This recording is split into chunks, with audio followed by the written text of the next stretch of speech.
Hello guys, how are you? I hope you all are doing well. आज हम discuss करेंगे electrochemistry की second video है अपनी स्टैंडर्ड हाइड्रोजन इलेक्ट्रोड के ऊपर। बहुत इंपॉर्टेंट ये टॉपिक है, सिंपल भी है बहुत ज़्यादा।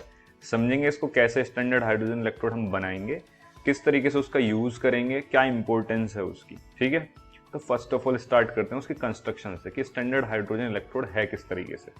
तो अगर मैं इसकी कंसंट्रेशन की बात करूँ, कंस्ट्रक्शन की बात करूँ तो इसकी कंस्ट्रक्शन कुछ इस तरीके से। क्या है इसमें, यहाँ पे सॉल्यूशन है। सॉल्यूशन या क्या है, यहाँ पे HCl मतलब कोई एसिड है, जैसे HCl वो एक्वस स्टेट में है। और यहाँ पे एक ट्यूब है जिसमें एक वायर से हमने एक प्लेटिनम की प्लेट लगाई हुई है नीचे से। प्लेटिनम का क्या यूज़ है, प्लेटिनम के मेटल का यहाँ पे क्या यूज़ है वो भी हम देखेंगे।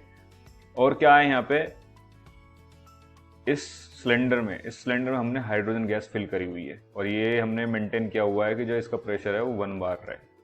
एंड टेम्परेचर, किस टेम्परेचर हम इसको डिस्कस कर रहे हैं, 298 केल्विन पे। ठीक है, 298 केल्विन पे हम डिस्कस कर रहे हैं। ठीक, तो ये कंस्ट्रक्शन है पूरी इसमें हाइड्रोजन की और एसिड के साथ इसकी। अगर मैं इसकी रिएक्शन की बात करूँ, इस इलेक्ट्रोड रिएक्शन की बात करूँ, हाफ सेल रिएक्शन कह लो इसे, इलेक्ट्रोड रिएक्शन में इसे कह देता हूँ, तो क्या होगा इसमें, हाइड्रोजन जो आयन है वो इलेक्ट्रॉन गेन करके क्या बना रहे हैं, हाइड्रोजन गैस बना रहे हैं। इट मीन्स ऑक्सीडाइज हो रहा है और रिड्यूस हो रहा है। तो किसका काम करेगा ये, कैथोड का काम करेगा। इसमें इसको थोड़ा सा इस तरीके से भी लिख सकते हैं बैलेंस की अगर मैं बात करूँ तो यहाँ पे 2H पॉजिटिव आ जाएगा ये, और ये 2 इलेक्ट्रॉन गेन करके हाइड्रोजन गैस यहाँ पे हो जाएगी। ये इसकी रिएक्शन है जो हाफ रिएक्शन है। इस पे जो इसका पोटेंशियल है, जो इलेक्ट्रोड पोटेंशियल है वो 0.00 वोल्ट है, क्योंकि हम यहाँ पे मेंटेन कर रहे हैं हाइड्रोजन गैस को कि उसकी कंसंट्रेशन चेंज ना हो 180 एम बार पे। तो इलेक्ट्रोड पोटेंशियल इसका क्या रहेगा यहाँ पे, 0.00 वोल्ट। ठीक है, 0 वोल्ट रहेगा इसका। कंस्ट्रक्शन में इसमें प्लेटिनम का यूज किया है, तो प्लेटिनम की क्या इंपॉर्टेंस है, प्लेटिनम की इंपॉर्टेंस को डिस्कस कर लेते हैं। प्लेटिनम की इंपॉर्टेंस ये है, एक तो ये इनर्ट है, सो इसका कोई रोल नहीं होता इसमें। ये अगर यहाँ सॉल्यूशन में भी है तो अपना इसका रोल इनकी रिएक्शन को डिस्टर्ब नहीं करेगा। सेकेंडली, ये सरफेस प्रोवाइड कराता है ताकि जो गैस है, ये हाइड्रोजन गैस अपनी रेडॉक्स रिएक्शन को परफॉर्म कर सके, रेडॉक्स रिएक्शन को परफॉर्म कर सके। ठीक है, और क्या होगा इसमें, ये कैटालाइटिक प्रॉपर्टी भी रखता है। It is a catalytic in nature, तो ये प्रोसेस को फास्ट करेगा। तो ये इसकी कुछ प्रॉपर्टीज हैं प्लेटिनम की, जो इसका यहाँ पे जो यूज़ है उसको डिफाइन करती है कि प्लेटिनम का क्या यहाँ पे यूज़ है। सरफेस प्रोवाइड करता है, इनर्ट है, अपना रोल इसमें रखेगा नहीं, सिर्फ अपना कैटालाइटिक रोल करेगा जिससे रिएक्शन फास्ट हो जाएगी, जो भी रेडॉक्स रिएक्शन इसकी हो रही है। ठीक है, उसके बाद इस स्टैंडर्ड हाइड्रोजन इलेक्ट्रोड का यूज़ किया है, तो इसका सबसे इंपॉर्टेंट यूज़ है मेजरिंग ऑफ इलेक्ट्रोड पोटेंशियल्स। जो दूसरे मेटल्स के इलेक्ट्रोड हैं उनके पोटेंशियल को मेजर करना। ठीक है, तो करते हैं, देखते हैं किस तरीके से मेजर करेंगे। दूसरे जो मेटल्स हैं उनके इलेक्ट्रोड के पोटेंशियल को किस तरीके से मेजर करते हैं, देखते हैं क्या। इसको हम इसमें anode as a anode use करेंगे। स्टैंडर्ड हाइड्रोजन इलेक्ट्रोड को हमने कंस्ट्रक्शन देखी थी सेल की, इधर एनोड और इधर कैथोड, तो मैं इसको इधर यूज करूंगा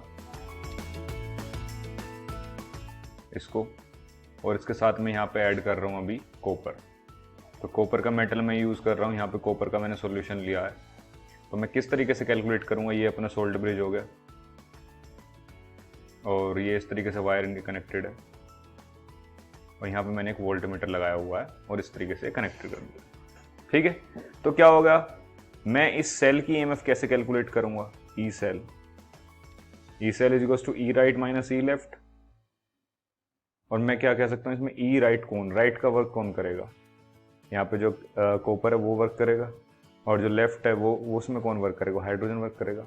और यहाँ पे मैंने वोल्ट मीटर लगाया हुआ है, तो सेल की EMF मुझे यहाँ से मिल जाएगी। तो जो ई सेल यहाँ से कैलकुलेट होता है, ई सेल होता है 0.34 वोल्ट, और ई राइट अपना क्या है, ई राइट है अपना कैथोड, Cu2 पॉजिटिव से Cu जो कॉपर का है, और जो अपना हाइड्रोजन है वो 0.0 वोल्ट है। तो यहाँ से ECU2 पॉजिटिव, तो CU क्या कैलकुलेट हो जाता है 0.34 वोल्ट। तो यहाँ से वैल्यू आती है किसकी, जो कॉपर का हमने इलेक्ट्रोड यहाँ पे बनाया था उसकी वैल्यू हमने इस तरीके से फाइंड की है इसमें। तो सिंपल सा वे है इसमें, मैं यहाँ से मेजर करूँगा सेल का EMF, उसको मैं इस वाले फॉर्मूले में पुट करूँगा और जो भी आंसर आएगा उसको कैलकुलेट करके इस तरीके से निकाल लेंगे। सेम करते हैं जिंक के साथ। अगर मैंने यहाँ जिंक का मेटल ले लिया तो यहाँ पे जो ई सेल है उसकी डायरेक्शन चेंज हो जाती है। जो यह पर्टिकुलर डायरेक्शन, अब मैंने यहाँ पे जो डायरेक्शन है उससे अपोजिट डायरेक्शन हो जाएगी और उसकी डायरेक्शन, उसका जो वैल्यू आती है उसकी वैल्यू आती है -0.76, और ई राइट माइनस ई लेफ्ट वही है, वो राइट में है। तो यहाँ पे EZN2 पॉजिटिव से ZN की वैल्यू क्या आ जाएगी -0.76 वोल्ट। अब यहाँ पे माइनस और ये पॉजिटिव साइन क्या डिनोट कर रहे हैं यहाँ पे, यहाँ से सिर्फ इतना डिनोशन है कि जो हाइड्रोजन है, ये जो हाइड्रोजन का इलेक्ट्रोड यहाँ पे हमने लिया है वो रिड्यूस कर सकता है कॉपर को ईजिली, लेकिन वो जिंक को रिड्यूस नहीं कर सकता है। जिंक उससे रिड्यूस नहीं होगा। तो जो हाइड्रोजन आयन में यहाँ पे जो प्रोटॉन्स क्या कर रहे हैं, इलेक्ट्रॉन गेन करके यहाँ पे हाइड्रोजन गैस में आ रहे हैं, वो इतने कैपेबल नहीं है कि वो जिंक को रिड्यूस कर सके। ठीक है, अब मैं अगर इन दोनों को कंबाइन कर लूँ, इन दोनों से मैं कैलकुलेट करूँ, अगर मैं गैल्वेनी सेल की जो हमने डिस्कशन की थी वो गैल्वेनी सेल के लिए मैं कैलकुलेट करूँ ई सेल, तो ई कैथोड माइनस ई एनोड, हमने वहाँ देखा था जो कैथोड होती है अपनी वो कॉपर की होती है अपनी, तो Cu2 पॉजिटिव टू Cu, और जो एनोड होती है वो जिंक की होती है, Zn2 पॉजिटिव टू Zn। क्योंकि हमने यूनिटी पे कैलकुलेट किए हैं सारे के सारे जो सॉल्यूशन है, यहाँ पे 1 मोल पर लीटर लिया है, तो जो यहाँ पे मेरे पास पोटेंशियल निकले हैं वो भी क्या है, स्टैंडर्ड है, ये भी स्टैंडर्ड है, ये भी स्टैंडर्ड है। तो जब मैं इनकी वैल्यू यहाँ पे रखूँगा तो 0.34 माइनस 0.76, और जब मैं इसको ऐड करूँगा 0.34 प्लस 0.76, और यहाँ से वैल्यू आएगी 1.10 वोल्ट। यही हमने कैलकुलेट की थी पहले भी कि जो गैल्वेनिक सेल होती है उसका जो EMF होता है 1.1 वोल्ट होता है। तो यहाँ से ये प्रूव भी हो जाता है कि हाँ, हाइड्रोजन इलेक्ट्रोड से जो वैल्यू आती हैं वो बिल्कुल सही आती हैं। नेगेटिव और पॉजिटिव का मीनिंग मैंने आपको एक्सप्लेन कर दिया कि अगर तुम्हारा पोटेंशियल नेगेटिव में आ रहा है, इट मीन्स कि ये जो जिंक है यहाँ पे, जिंक जो है वो रिड्यूस नहीं हो रहा है, ये ऑक्सीडाइज होगा, और यहाँ पे ऑटोमेटिकली किसका काम करेगा, ये अपने आप कैथोड का वर्क करेगा और ये एनोड का वर्क करेगा। तो हाइड्रोजन में इतनी कैपेबिलिटी नहीं है कि वो इसको रिड्यूस कर सके जिंक को। ठीक है, तो ये इस तरीके से इलेक्ट्रोड पोटेंशियल कैलकुलेट किए जाते हैं, मेजर किए जाते हैं SHE के हेल्प से। इसको शॉर्ट में हम SHE कह देते हैं। प्लेटिनम का हमने यूज़ यहाँ पे देख लिया, इसका यूज़ यहाँ पे इंपॉर्टेंट है, इससे इंपॉर्टेंट चीज़ें पूछी जाती हैं, क्वेश्चन पूछे जाते हैं। तो प्लेटिनम का क्या यूज़ देखा था हमने, एक तो प्लेटिनम नॉन रिएक्टिव है, रिएक्टिव नहीं है, और कोरोड भी नहीं होता है इजीली। इस एसिड में है तो कोरोड नहीं होगा इजीली, इनर्ट नेचर रखता है, तो इस वाले एसिड में कोरोड नहीं होगा। सरफेस प्रोवाइड कराता है किसके लिए, हाइड्रोजन गैस के लिए, ताकि इस पे जो ऑक्सीडेशन रिडक्शन जो भी परफॉर्म होना है वो अच्छे से हो सके। और एक कैटालाइटिक नेचर रखता है, तो जो भी रेडॉक्स रिएक्शन हो रही है उसको फास्ट करने के लिए भी ये यूज़ होता है। तो स्टैंडर्ड हाइड्रोजन इलेक्ट्रोड की ये यहाँ पे इंपॉर्टेंस थी। इस तरीके से हम इससे मेजर करते हैं इलेक्ट्रोड्स के पोटेंशियल। बहुत ही सिंपल था यहाँ पे, और लेकिन इंपॉर्टेंट बहुत ज़्यादा था यहाँ पे। तो स्टैंडर्ड हाइड्रोजन इलेक्ट्रोड की कंस्ट्रक्शन हमें पता होनी चाहिए।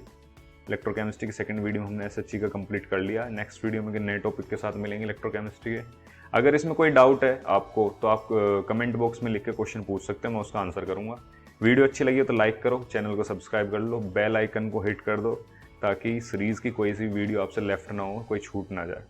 नेक्स्ट वीडियो में मिलेंगे, तब तक के लिए नमस्कार, धन्यवाद, आदाब।